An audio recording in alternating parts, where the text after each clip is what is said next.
Hey folks, thank you for joining us with another exciting episode of YOML. This is, as you all know, the year of magical learning. And today we are on a two-part series of a book. I think this book is about, wherever you go, there you are. So I think it's interesting title.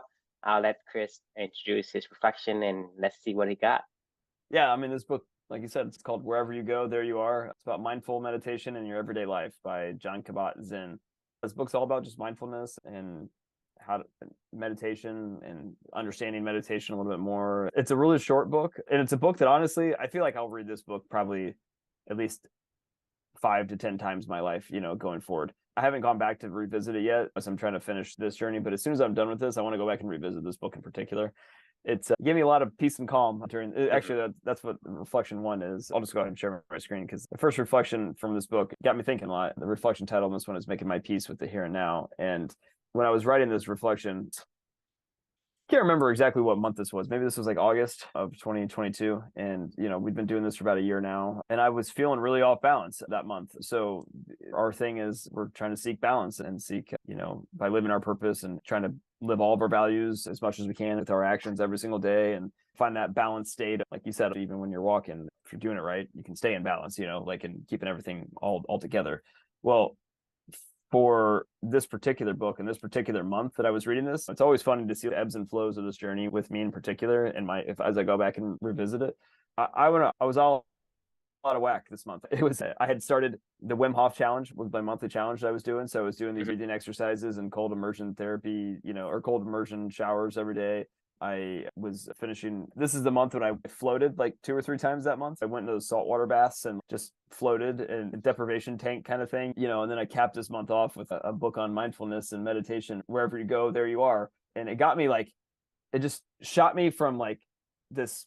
I was like in this go value dopamine driven molecule more. This is all following up on the molecule more just a few weeks ago that we just talked about, right? And I'm like, oh, we're on the right path, right? Like values can really drive your dopamine. If you're doing that, you can keep yourself, aligned and balanced in the here and now, et cetera. And I realized as I was going through this particular month, I've spent the better part of almost 2 years fully focused on controlling dopamine and running as fast as I can to the future. And it makes me think of all the things that we've done over the past couple of years and all the different new projects and new challenges. Kind of was all to stay focused on the molecule of more and all that other good stuff, right? And to keep your mind aligned there. I completely had forgotten about the here and now as I started to think through when I was reading this book and I was looking back on my life. It kind of made sense to me. Like the last time that I had been in the here and now, if you will, was fully immersed in the here and now was after Amelia had passed away. And I hated that feeling. It was awful. It was something it was awful. That's all I could feel was the searing pain of the here and now. I didn't think about the future anymore. And then when I found a way for us to live a life of purpose and meaning again and a value driven life and still have Amelia in my life, I took off and ran with it, and it felt good. And I felt like I was myself again.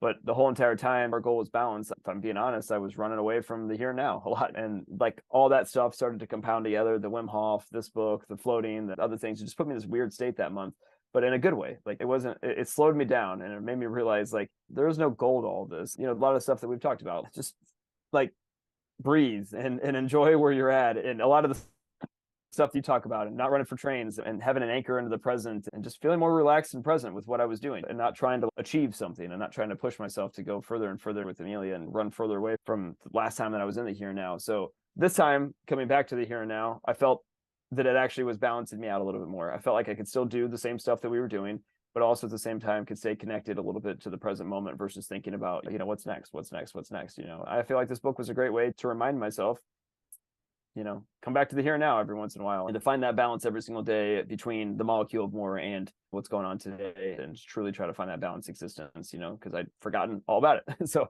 that was the first part of the reflection. And the question at the end of this was, how are you making the here and now part of your daily life? Molecule more is great, but so is oxytocin and serotonin. You got to experience it all if you want to be balanced. Pause there and get your thoughts. I think the dopamine, to me, I think that's essentially, you have to balance between the molecule of more and the molecule of here and now, because when you focus on the dopamine, you focus on the future, which means that whatever we think, whatever imaginations of the future that we have for today, most of the time it doesn't come out to be the way we thought it would be. And Right. so it's a waste. So for Hardly ever. me, exactly. Right. So for me, the here and now is all we got. We don't have the future because the future is not here yet. Therefore, it won't come to the way you expect it to come. And the past is gone. You can never get it back. So there's no need for anyone to be focusing on something they can't control. Because you think about the molecule of more like dopamine, right? And I think that dopamine essentially it's part of who we are as a human being, but I think it's part of the thing that kind of drives us in a way that is not who we are. Because the reason why I say I'm thinking that because dopamine has the ability to be a double-edged sword. It could make you be a better person or make you be a worse person, Right. depending on the perspective of, let's say, I tell you to be really hustling, bustling. I need you to have grit, eat the frogs. And if I tell you do that and you say, this is going to give you a better future, give you better crisp, better true, right? Then you strive for it, but you strive for something that you don't know if it actually comes to reality. And Right. that could be a bad thing. And I think dopamine in today's society, it is becoming that kind of a pill that you chase because dopamine, you can never catch it. Right. You can never catch the future because the future is uncertain. It's in flux. So I think that's why we have to, as far as I'm concerned, right? And I want to make sure that I'm explaining myself a little bit better before you jump into conclusion. What I'm saying is we want to have more of the here and now molecules than the molecule of more the dopamine molecules, right? Because but with the exception that you have to find out who you are first to be able to utilize the markets of here now. So let me give you an example. If I'm a beaver, right? Beaver must dam, okay? You can get that. But if I were lost in a lion den, right? I don't know who I am. To become the here and now and to embrace the mindfulness of, okay, what is here today? I think I'm a lion, right? And to me, the mindfulness is not correct if you don't have the things configured correctly. Meaning that if I were to say, appreciate what you have today, right? Appreciate all the things that you see today. Imagine I'm a beaver. I'm in a lion's den, right? I think I'm one of the lions, Right. and I take in the molecule of the here now, right? Meaning I'm taking whatever I see as existence and I appreciate for that, but that's not who I am. And that creates this conflict within myself as that creature, right? So for me, is you have to get the dopamine of more first to go and explore yourself, to become more of what you want, more of what you think who you are, who you should manifest. And then you should switch it up to having the market of more, less, and the market of now to be more in terms of the percentage ratio, let's say 80-20. But you cannot have, like I said, to me, mindfulness doesn't work, right? Unless you have got to the point where you know yourself first, you know who you are, then Yeah. be mindful of whatever that you have. Because if you don't have it yet, you need to be chasing Right. that piece of yourself that you need to know what you are first. Because Yep. if you take the here and now, you're on the wrong fucking bus. Therefore, it's not gonna get you anywhere. So that's why to me, the meditation books and all the mindfulness meditation and this and that, it doesn't last because yes, I feel like okay, I should be appreciative of what I am. I should eat the frog. Well, how should I be grateful about appreciate the act of eating a frog every day? Right.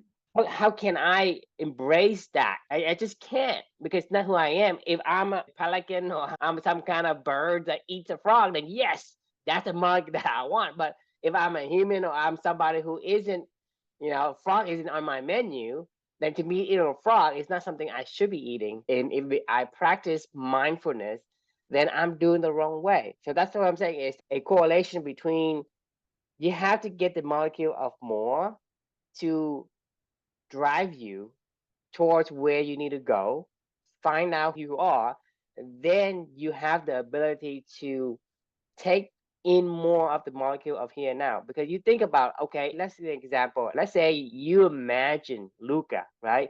He's 10 years old. He is a teenager. You imagine this young man that has his core values and whatever, right?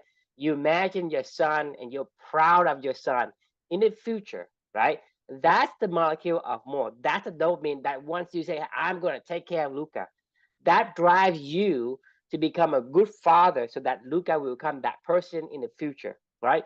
That makes you feel good to a certain extent, right? That's a molecule of more. Now, so that's good feelings, right? That's good emotions. Mm-hmm. Now let's go back to the oxytocins, right? Let's say Luca comes to your office, right? And you were working, whatever, and he wants to hug you. That's oxytocin. You feel a positive emotion just as well as you feel the dopamine emotion. You think about the here and now, it's just as good, probably more sustainable than the market more once you get to the point where the diminishing benefit, right? The more you put in, it diminishes. So to me, you have to get to the point where you need to trade the ratio of the molecule of more, the dopamine, over to the oxytocins and the other molecules, because the oxytocin is what you want. You want the here and now. You want to get to a certain state, not a destination, but a certain state of being instead of flux. You want to be able to be with your family. You want to be able to talk about the values that is important to you. You want to be able to talk about your daughter, which is important to you. You want to do these things. So to me, the molecule of here and now is more important, but you cannot just take it right out of the gate. You need the molecule more to lead you to a place where you can take in the molecule more. Because if you take the molecule more in the wrong phase of your life, then it's going to cost you the conflict and the headaches. Because you imagine me think of myself as a lion, or as whatever people say, or say think of myself as something that I'm not. Hey, I'm this kind of person. I'm an alpha male. I'm a beta male. I'm a kind guy. I'm a villain. Whatever it is that I think I should be. Which whether or not my body, my physical trait is aligned with that, that is the different story. Because once I align with the thing, to me, say if I were able to be a villain of some sort, right?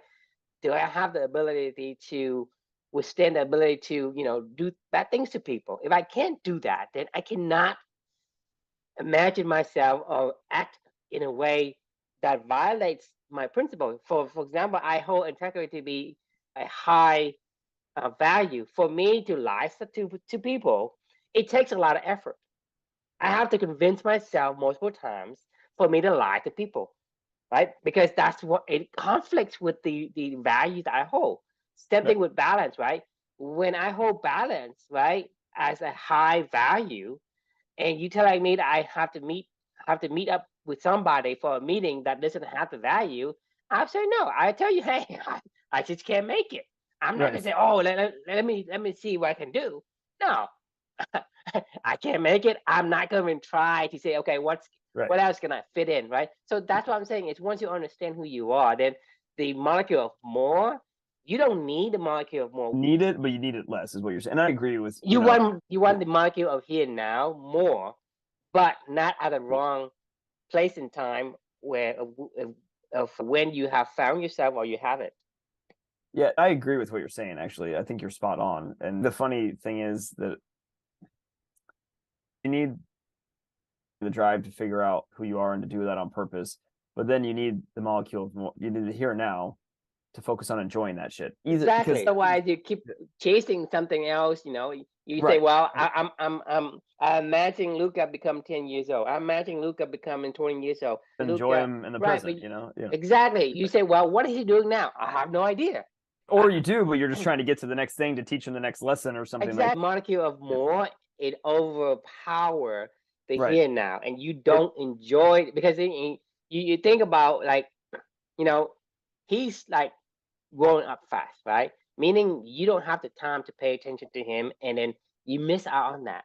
And that's the thing is when you say, well, I'm doing this for Luca, I'm working my ass off so I can provide Luca with the best daycare, with the best nanny, with the best, whatever life it has to offer. I want to give him that. That's the molecule of more talking.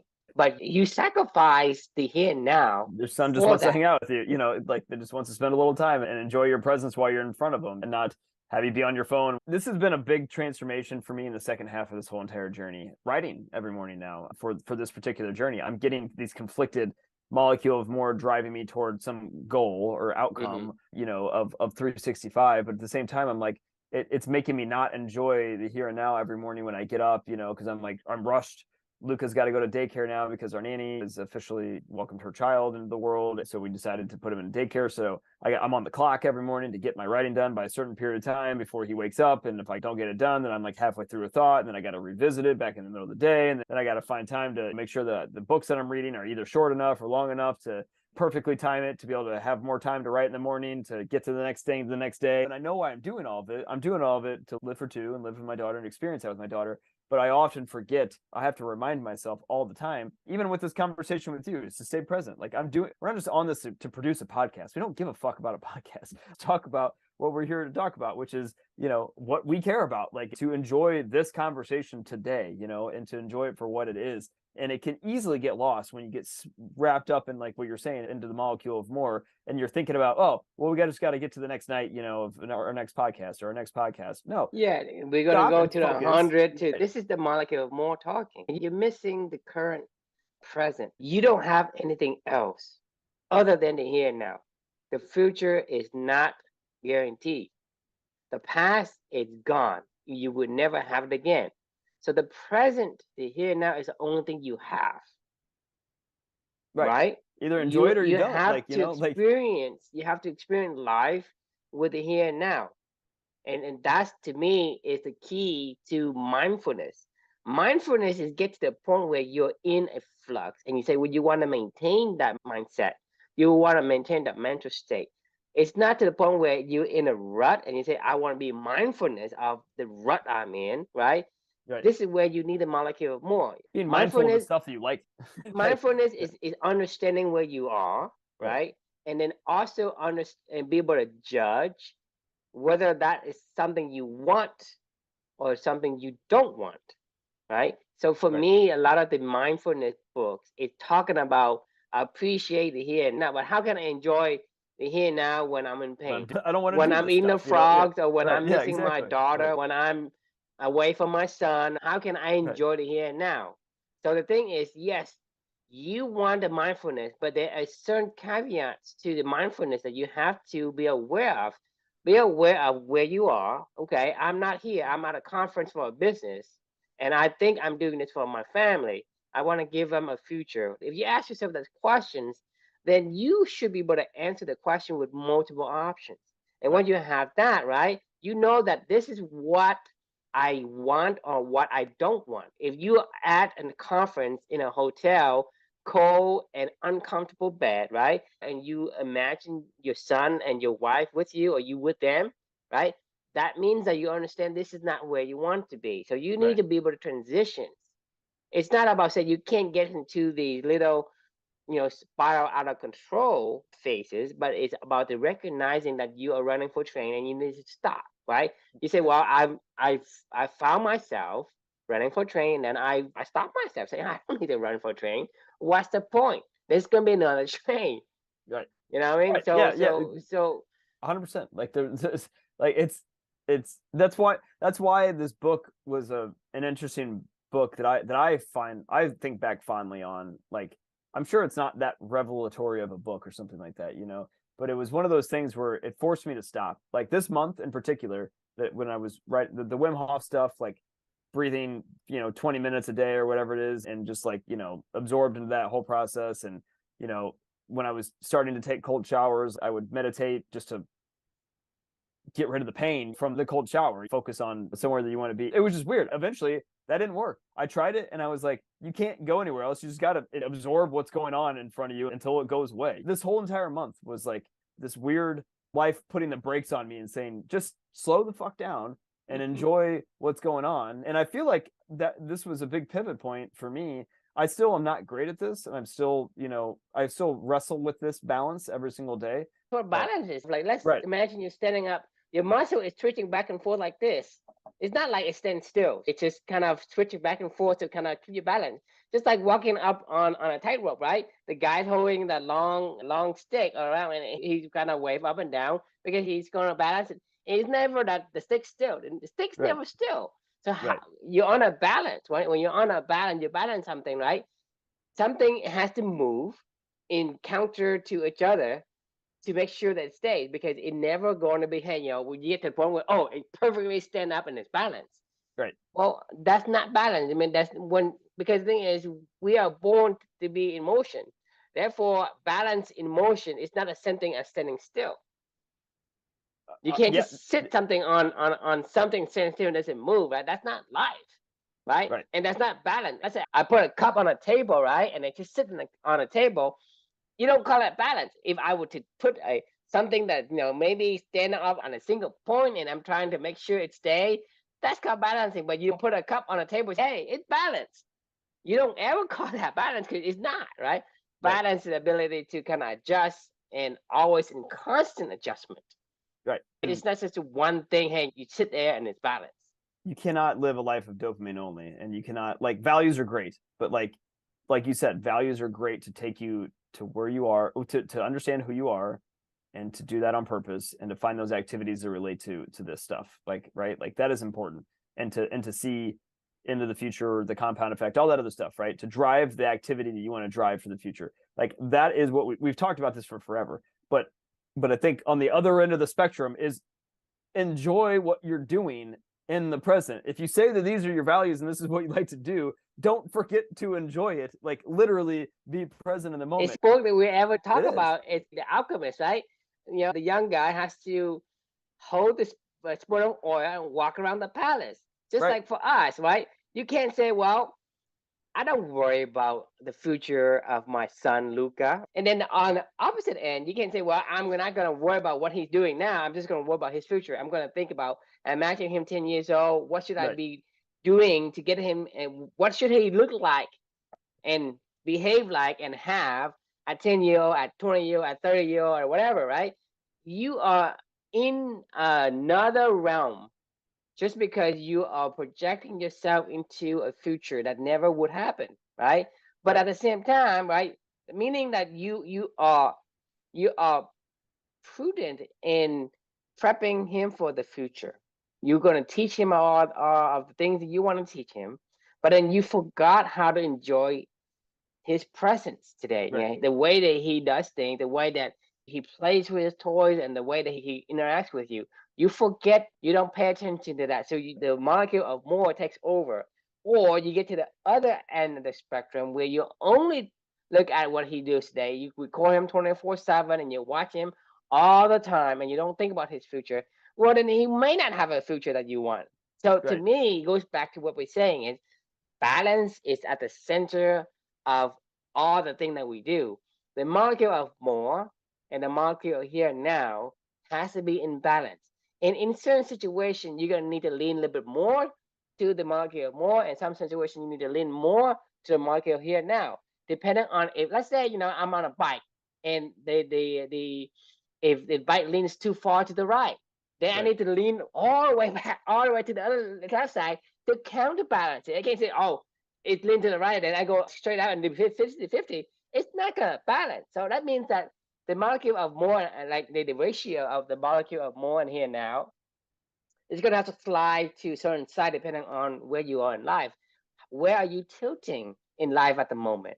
And if that were to say, well, if I don't have what I have to, if my here and now is not what I want, then I need to adjust more and give more focus, more attention to the market of more, so that I can prepare for what I need to do to become to the state that the here and now can be enjoyable. And then after that, you shift it a little bit back to the more of the molecule of here and now. Right. This reflection is like, I was so far to the other end of the spectrum in the here and now after Amelia passed away. I mean, like, literally, I don't know that I could think past 5 minutes in front of my face. I was just in a daze, like everywhere that we went, every interaction that I had, I was there. I was only there. It was in that there. Yeah, it's a pendulum swing because Right. from what I know about you, before Amelia came to your life, you were more like completely loaded up on dopamine. You think about the Yeah, future. You pretty think much. about. Yeah. I mean, you think, man, even when you on the day when she was supposed to be and your wife was supposed to be at home or doing whatever with her best friend, right? You went and exercised, right? You thinking of the molecule of the future. You say, I Yeah. gotta go get a workout, right? I need to do blah blah blah. Right? You think about something else versus what is happening, and then what is happening? What should I doing? Whatever. You don't think about that because this your molecule was not there. You was loaded with dopamine, and then once a minute comes to your life, and the whole atomic bomb happens, right? There's nothing you can do except for looking it directly in your face. You can't think past 5 minutes from now. Right. What happened 5 minutes from now? You can't even fathom the ability to even think about, okay, in 5 minutes I'm gonna get something to drink.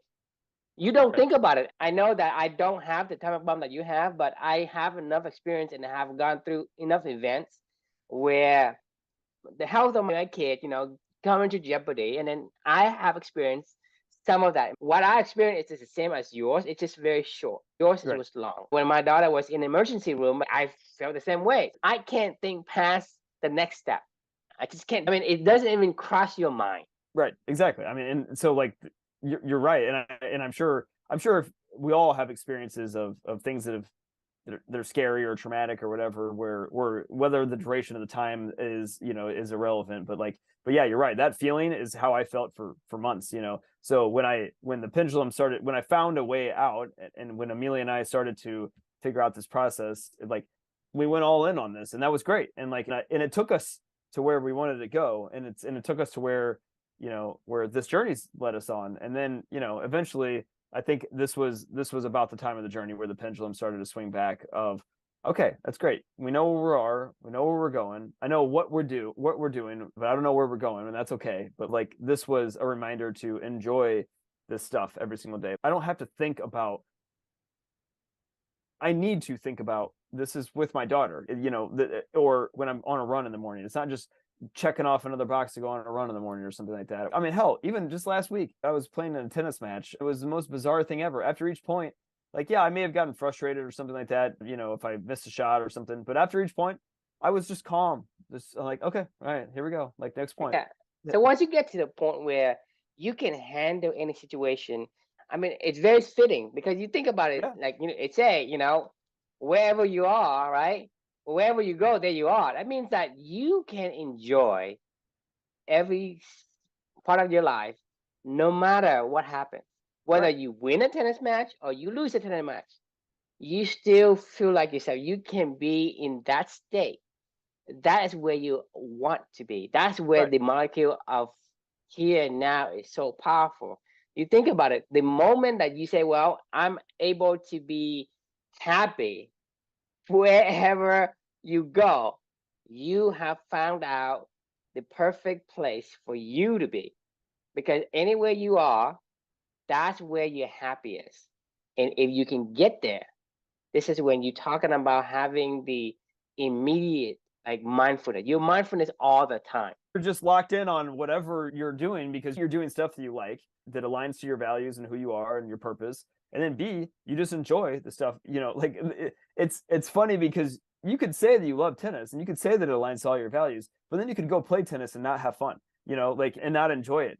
That's very easy to be done. You could go have this conversation with you and I every single night and go, gosh, I'm so exhausted after this and I'm just ready to go to bed. And I'm just looking forward to looking at the clock. It's 9:13 right now, and man, is this thing gonna wrap up anytime soon? As I'm ready to go to bed, is True gonna talk about the damn beaver again for Beaver another must game? I mean, uh, I could easily be thinking that same thing, or you can go, I'm just gonna enjoy this. I mean, I don't know how many times we're gonna be able to have this conversation with each other. I don't know how many times that we're gonna be able to, to talk about something that's meaningful to both of us that we can enjoy, and it gives me energy and it gives me the ability to wake up tomorrow and to keep fighting again. You know what I mean? It shouldn't be lost on you to enjoy what's going on right now Even if you say you love what you're doing, it's so easy still to look past it to the next time you get to do it versus just focusing on today. I think that's the big takeaway for me with this book and mindfulness is just lock in on what you're doing. If you say you love to do stuff, then lock in on it. Once you align with who you are, because this is the way I feel. Once you align with who you are, you feel free. You feel free from anxiety. Whenever you are really who you are, you be real on purpose. You feel so free. And that's what I'm saying is the dopamine of more. It's probably more of a decoy than anything, because for dopamine of more, there is so much you can do because you're trying to go against something. You're trying to get out of something, right? But imagine you're at a state where you are free to do, you are free from all the concern that you have, whether that's financial, safety, security, whatever it is. You're free from those concerns.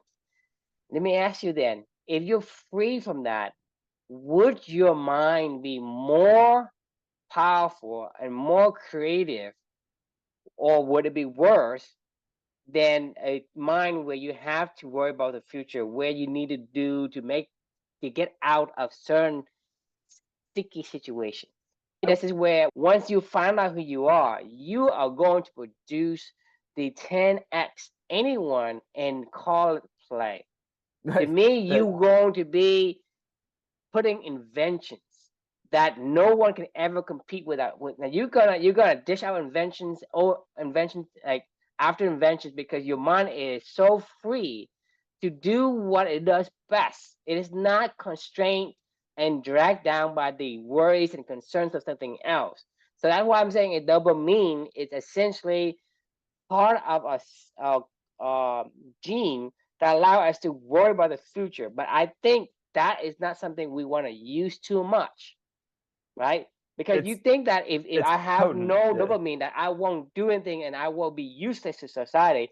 I disagree. I disagree with because when I am in my best state, if I'm a beaver, no one can beat me in building the better dam than me, right? You think about it, and if you are a tennis player, right, and that's who you are, and you put in like 10 hours, 12 hours a day, and you call it play, who can compete with you in figuring out what is the best way to get better and better and better and better?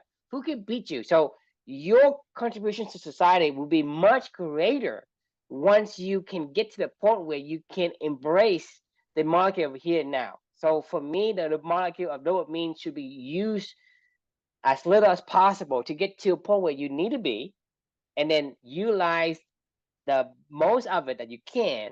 I don't have to worry about stuff. I can think clearly. I can do things. I can have creative ways. If you, you and I come on to a lot of these episodes, right? The podcast, right? And even before we start the podcast, you will have these ideas and that idea, right?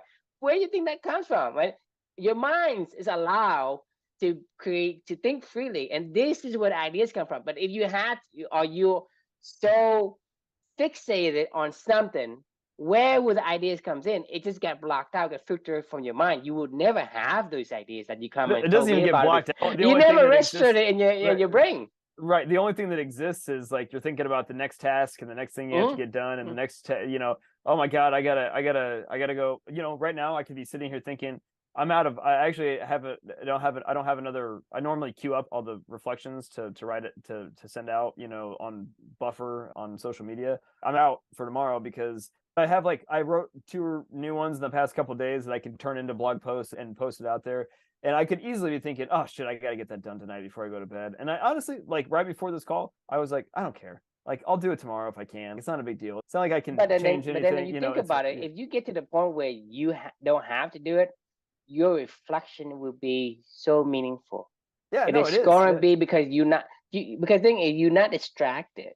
Right. You're not distracted. So that's what I'm saying is, for whatever reason, for the longest time, I have wanting to figure out how to unlock the subconscious, unlock the brain, so to speak.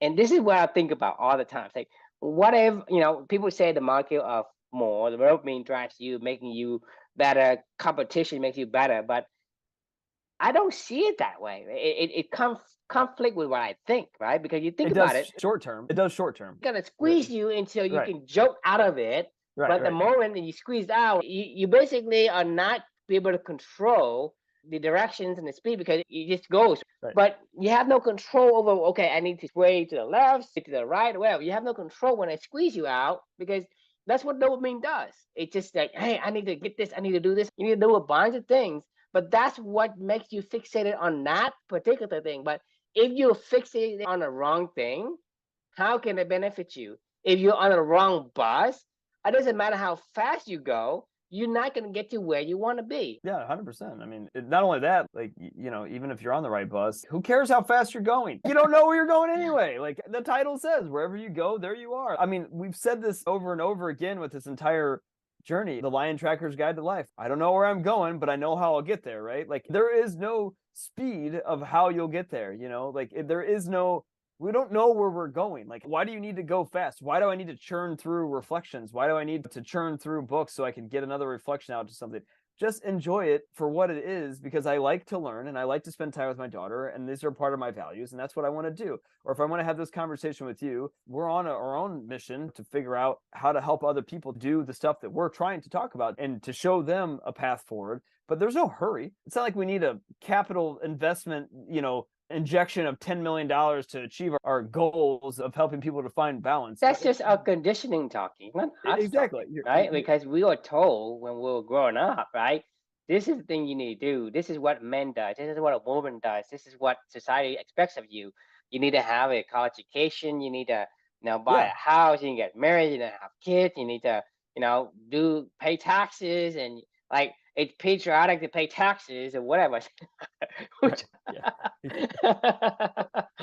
culture's pretty strong, man. You can really F with your mind, That's what I'm saying. This is the conditioning talking. It's not really who you are. But the caveat for me is that you have to be careful, because you can't say, well, I'm going to start be mindfulness today and I'm going to accept the way things are, right?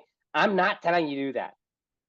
I only tell you to say, well, you need to figure out who you should be based on your characteristics and your personality that need to manifest. And you find out who you are, then be mindfulness and be there you are, quote unquote, but only until you found that. Right? Don't say I'm in a lion's den, or I'm a lion, and then okay, I'm gonna behave like a lion, I'm gonna roar like a lion, I'm going to go and chase after the my prey like a lion, right? I mean, you can't, right? So there are multiple parts to being in a state. You can't just take a book and say, well, I need to be there, I am, right? What does that mean, and how can I do that? To me, that's why a lot of these mindfulness thing doesn't stick. It doesn't stick because if you tell me, like, hey, true, right? You're in whatever, right? Now your job is to eat this fucking frog every day and go do chores all day long for the rest of your life, right? I cannot be I say, okay, I will be mindfulness. I want to be here now. I say, well, my life sucks.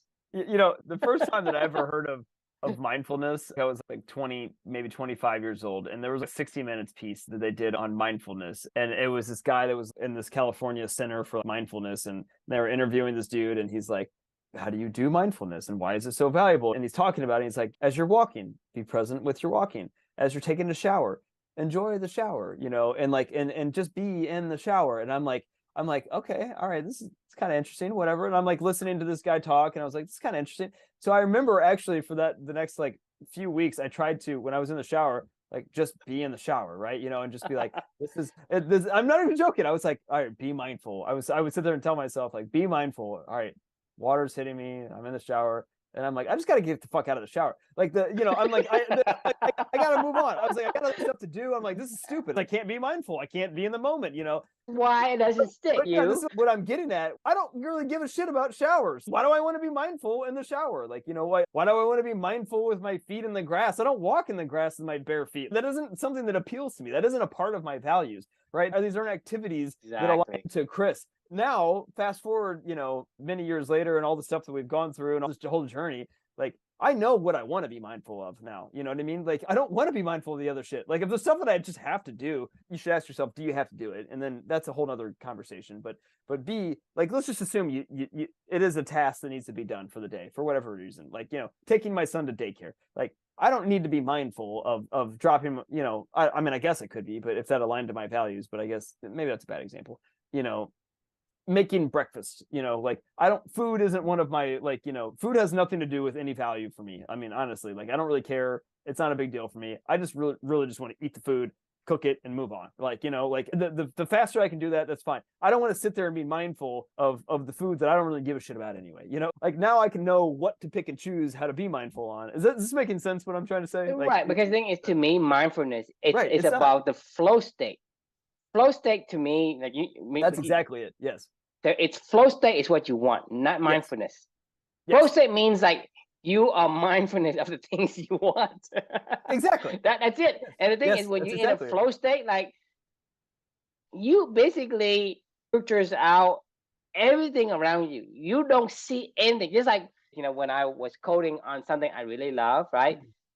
Like, you can call my name like 10 times and yell at me, and I won't respond because I don't hear you. Right. The only way for you to get my attention is to go and actually tap me on the shoulder, because I'm completely lost in whatever it is I'm doing. That's a flow state, right? Because that's all that is able to your brain is able to focus on. So whatever happens around you, even if there's a fire going on, I still won't know. You're so spot on, more than you can even imagine, in my opinion. I think you just hit the nail on the head of exactly the way to think about this whole entire thing. Is to your example about the coding stuff. The other day, I was writing in my office up here in the morning, and Felicia had, like, she normally leaves at, like, I don't know, like an hour before I do, or an hour before Luca wakes up or something like that. So normally she's long gone before Luca ever gets up, but she had like a delayed start to the day for some holiday, or they're having like parent teacher professional development or some bullshit. I don't know, whatever it was. She didn't have to start at a normal time. They could start at like 8 o'clock or something like that. So she was still here. Luca wakes up earlier, and I'm up here writing, and I didn't even hear him. Like, normally, like, I mean, I swear to you, I didn't hear. He's right below me. His room is right below me and to the right, and there's like a vent right below. I can usually, hear him, but I'm just hacking away up here in my mind, thinking, writing my reflection for the day, whatever. And she comes screaming up behind me. She's like, "What the fuck are you doing? Are you just gonna torture him down there? What is your problem?" I'm like, "What are you talking about?" Like, I felt really bad, but I literally didn't hear it. I just wasn't even. Yeah, I mean, right. And that's the thing is, normally you pick it up, but because you're so focused on something and your mind is completely captivated by whatever it is that you're working on, you block out, ignore whatever else is outside you until somebody comes to you and scream at you. And then it could be your writing, it could be my coding, or it could be like some games that you really enjoy. You probably in it and somebody calls your name and you don't hear them until they come tap on your shoulder, right? When you're in a flow state. This is when you are mindfulness about the thing that you're working on. You don't think about anything in the future. You think about whatever that is there, but you don't have any kind of room for the brain to register anything else besides, the basic like necessity where somebody push you and you're off balance, or somebody yell in your face, and then it rings higher than normal, and just like only you, when you register it, when your wife starts screaming. She probably said, "Hey, Chris, can you go see Luca?" You didn't hear her until she come up to you and she didn't say that. She said what? Yeah, she said, "What the fuck are you doing? Like, you're torturing your son." And I'm like, because I guess he'd been crying for like 10, 15 minutes or something like that. I'm like, I'm kind of blown away that I didn't even hear him, to be honest with you. But no, I think you hit the nail on the absolute head of like, look, I don't want to be in the flow state when I'm doing the dishes, unless you just really love. Unless beavering on purpose is doing the dishes, like sure, maybe there's, for somebody it could be, but who loves it. I mean, it's just like I said, you have to know who you are first, right? And you have to be captivated by the here and now of your life. If you're not captivated, then you're not going to be in a flow state, regardless of what you do. You cannot be mindfulness because the thing is mindfulness doesn't work. You tried it, doesn't work. I tried it, doesn't work because that's not where I put value in terms of my here and now. It's not like, okay, I'm mindfulness, oh, I'm in the flow state. How can you be in a flow state? It's just not, it just doesn't make sense. Right, right. Well, no, I'm with you. So I feel like this is a good place to probably pause, just because we do have another one of these to talk about. I don't even know what the next one is. I'm kind of curious now. I often forget even what the hell I wrote, until I read these, which is fun. Like honestly, it's like new for me every time. Oh, let it go. Oh, perfect. So now the next one will be about letting it go. Maybe tomorrow you sing. Let it go. Yeah, right. But I think this is a good place to pause, for the night, because we have another fun conversation planned ahead. I'm gonna get back to the. Yeah. Let me get back to the question for everyone is, how are you making the here and now part of your daily life? And I guess we should probably put a caveat to that. Say, how are you making the stuff that you want to do in the here and now part of your daily life? The caveat for me is like, be aware of the here and now at a certain stage in your life. If you're here now in a stage where you don't want to be, then you may need to go back to the drawing board. Dopamine, right? More right, of the dopamine. Say, hey, where should I be? Right. Because you don't want to be in a rut and embrace eating the frog. I just don't do it. Don't embrace the suck. I mean, that's what you and I keep saying. Don't embrace the suck. If something's not working, don't do it harder. That was a quote that I heard recently. Is like, if something's not working, don't do it harder. Most people are like, oh, well, if you're not getting the results, just do it harder. But you're like, no, don't do it harder. If you're not enjoying it, don't do it at all. Fun conversation as always. We will see you all tomorrow night for round 2 of Wherever You Go, There You Are. Sounds good. Good night, buddy.